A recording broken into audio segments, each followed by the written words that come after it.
In this video, we will cover how to schedule a video conference, and this will be using the version 18 of the web client. If you are still using version 16, the process is very similar, although the interface now on version 18 is a little different. To begin, we're going to go to Meet here on the left-hand side. Then we're going to go to the plus up above to create the new conference. From here, we're going to select the type is going to be video. Since we're going to schedule this, we will select later.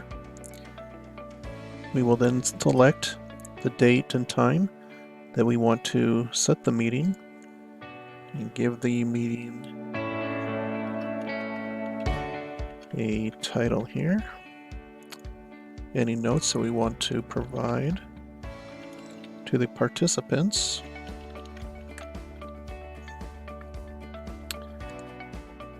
We can select from here how we want to send the invite. We're going to just select legacy email. The server will send the basic message invite to the participants. Just start typing names in your contacts. Once we're done, we're going to go ahead and then create the meeting. So here's the information that will be sent, and the user will get an email similar to this that will have a link that they can click on from Chrome or Firefox, or if this user is using the same phone system as yourself, they can dial 700 and then enter whatever PIN number is assigned to that meeting.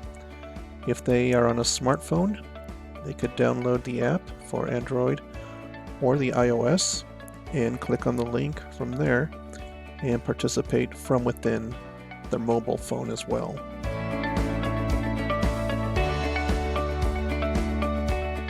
Now, to create an ad hoc meeting, click on Meet here on the left-hand side. Then we're going to join now down below. If you have an issue with your webcam or microphone, a little message will pop up, but then you can continue on to this window to invite your participants. So these are various ways that you can get the link that the end user will need to join the meeting. You can copy this link along with some information regarding the meeting. If you just want the link itself, you can click on this icon here, which is the same over here on the right. You can invite by email. When you click on that one, you'll get an email just like this. They'll be able to click on the link, and this gives some quick information regarding what this is about. You have also joined from the mobile phone and send an invite by WhatsApp and so forth. And now you just wait for the end user to click on the link to then come and join your meeting.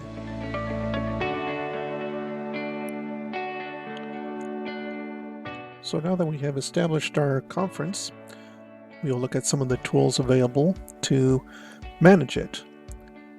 So to begin, we have the option to turn off and on the webcam. Same with the audio. Right now they are both muted. We have the present, which allows you to access some blank documents for a whiteboard, chalkboard, share PDF files, share the screen, camera sharing, or start a poll. Next we have chat. Allows you to open your chat window here. Raise your hand. When this is clicked, then everybody else will have a little message pop up showing that the hand is raised, and then they can be acknowledged to speak. This will show the participants that have logged into your conference. If you need to add any additional people, you can go ahead and copy and paste this link, and then you can email it, send just the link or a little bit of information with the link itself to additional participants. If you want to record the meeting, you can go ahead and Press the circle over here to start recording, and then you can go ahead and archive the meeting or forward the recording to someone that wasn't able to make it. And then you have the options. You can select your webcam, microphone, default speaker, and some settings here in case you're having problems with the audio. You can adjust these as needed. And then finally, the option to end the meeting here. You can leave the meeting and let everybody else that's still there remain, or if you click end meeting, then that completes the meeting for everyone. And that is how to manage your video conference.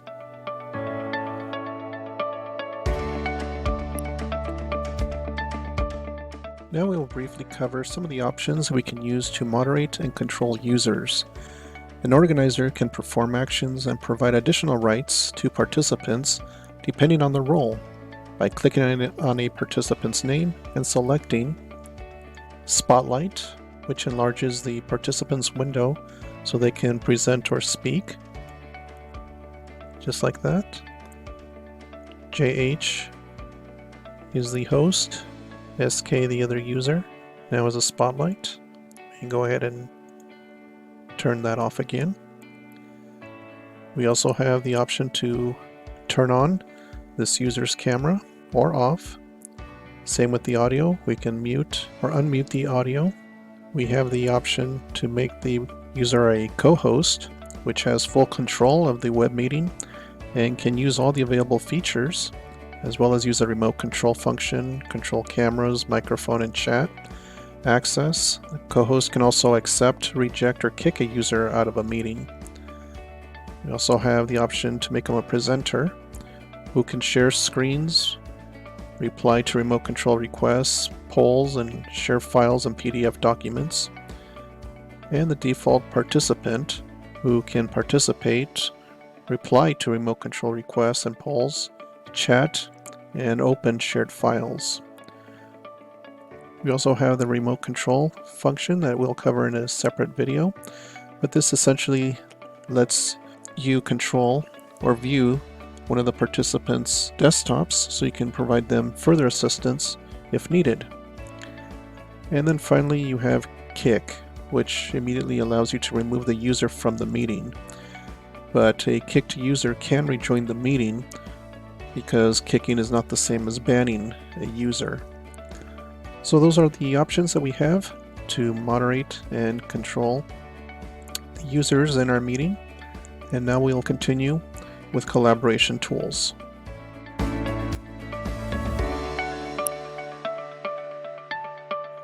So in order to access them, we can go here to present. We have three here: an empty document, empty dotted document, and a chalkboard. So we can click on an empty document here. We see some of the tools that we have now. At the bottom we have a pointer. We have our pen, eraser. We have our text tool here. And we can also change colors or size. We have the option to clear everything on our screen.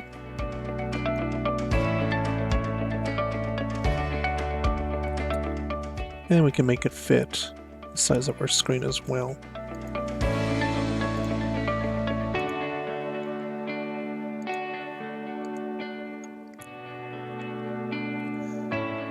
Now if we want to stop sharing, we click on this last icon here.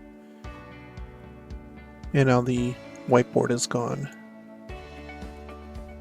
And we also have the dotted whiteboard. And the other option is a chalkboard here at the bottom. Now in the sharing, we also have the option here to share PDF file.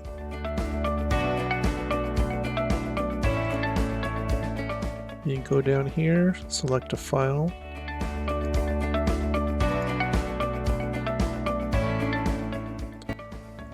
We can share it here. Then we can go ahead and use our pointer to point different areas of our document here. We can draw on the document. Insert text.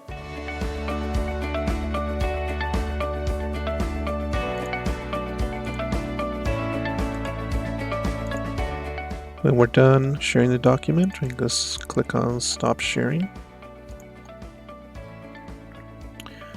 We can share our screen. So right now we're viewing my main screen. I can also select my second screen if I wanted to show that instead. Or if we have any kind of window that's currently open on my screen, I can also go here individually and click on those individual screens as well.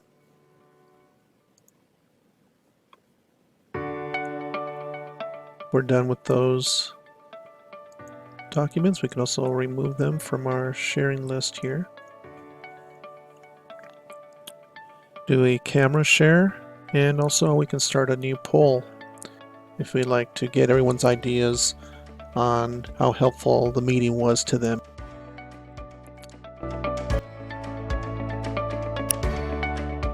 Now what if I want to share a certain document with everybody in the meeting? I can go up here into the chat, upload file, select the file,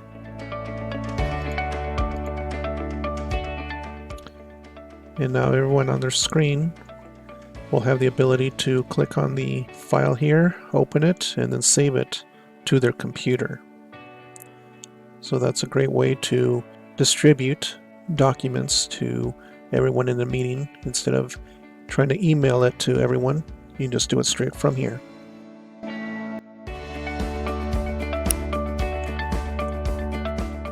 Okay, so your meeting is over, but you'd like to get some feedback. Well, you can do that real easy. If we go to Present, start a new poll, and click our plus sign down here. We can give our poll a title, how long you want the poll to last. You can put a question there, some possible answers, and save it. Once you share it, then everybody will be able to answer. And you can see who replied. And right away, you'll be able to get your responses to your poll. Once you're done, you can stop sharing that questionnaire. And you'll see, unless you delete it, you can reuse those same questionnaires for future meetings as well. You can share them as needed. If you need to update or edit any of them, you can do that. Or when you're done, you can just delete your poll. So that way you can get some quick feedback on how your meeting went and how it can be improved.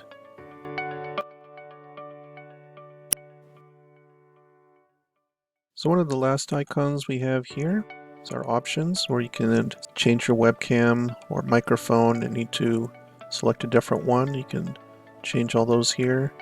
Change your settings for the meeting if, depending on your internet connection, having some problems with it. You can move the slider back and forth, or also change these options here for noise suppression, echo cancellation, and so forth. And then finally, when you're done with the meeting, you can leave the meeting, have everybody else still remain, or completely end the meeting here.